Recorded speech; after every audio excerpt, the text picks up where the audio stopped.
New York সিটির অপরাধ নিয়ে বাসিন্দারা যখন আতঙ্কিত, তখন প্রতি বছরই রেকর্ড সংখ্যক পুলিশ অফিসার এনওয়াইপিডি ছেড়ে যাচ্ছেন। গত 4 বছরে চাকরি ছাড়ার এই প্রবণতা আশঙ্কাজনক হারে বেড়েছে। শুধুমাত্র 2023 সালেই এনওয়াইপিডি ছেড়েছে প্রায় 3000 পুলিশ। এই অবস্থায় চলতি বছর নতুন 2400 পুলিশ নিয়োগের ঘোষণা দিয়েছেন mayor Eric Adams. New York সিটির নিরাপত্তায় 1845 সাল থেকে দক্ষতার সাথে কাজ করে যাচ্ছে এনওয়াইপিডি।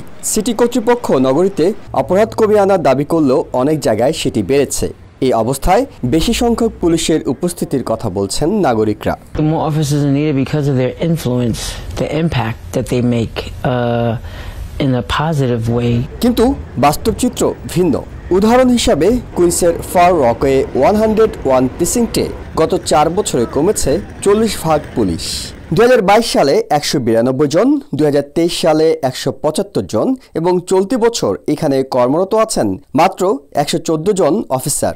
অথচ এনওয়াইপিডির ক্রাইম পরিসংখ্যান বলছে গত বছর এই সময়ের তুলনায় চলতি বছর এই এলাকায় অপরাধ বেড়েছে 9%। পুলিশ বেনেভোলেন্ট অ্যাসোসিয়েশনের প্রেসিডেন্ট বলছেন প্রতি মাসে 200 পুলিশ কমছে এনওয়াইপিডিতে।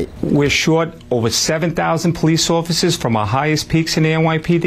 সিটি ইন্ডিপেন্ডেন্ট বাজেট অফিস বলছে 2023 সালে 2345 জন পুলিশ অফিসার নিয়োগের বিপরীতে চাকরি ছেড়েছেন 2931 জন। তুলনামূলক চিত্রে দেখা যায় 1990 সালে সিটিতে 7 মিলিয়ন নাগরিকের জন্য পুলিশ ছিলেন 32,451 জন। সেখানে 34 বছর পর পুলিশের সংখ্যা বেড়েছে মাত্র 1090 জন। এই অবস্থায় জনপ্রতিনিধিরা বলছেন বাজেট বাড়ানোর পাশাপাশি এনওয়াইপিডিতে অস্থায়ী ভিত্তিতে যারা কাজ করছেন তাদের স্থায়ী করে সমাধান মিলতে পারে। Some folks work as traffic officers, EMTs, and then take the police officer test and want to come on board. Mayor Eric Adams বলছেন চলতি বছর পৃথক 2টি প্রকল্পে এনওয়াইপিডি পুলিশ একাডেমি ক্লাস বাড়ানো হয়েছে। প্রতি ব্যাচে 600 করে মোট 2400 পুলিশ অফিসার বাড়ানো হবে। Ready to respond and drive crime down even further. এর মধ্যে জানুয়ারি মাসে 669 জন পুলিশ নিয়োগ দেওয়া হয়েছে এবং শিগগিরই আরও 600 জন নিয়োগের ব্যাপারে আশাবাদী এনওয়াইপিডি।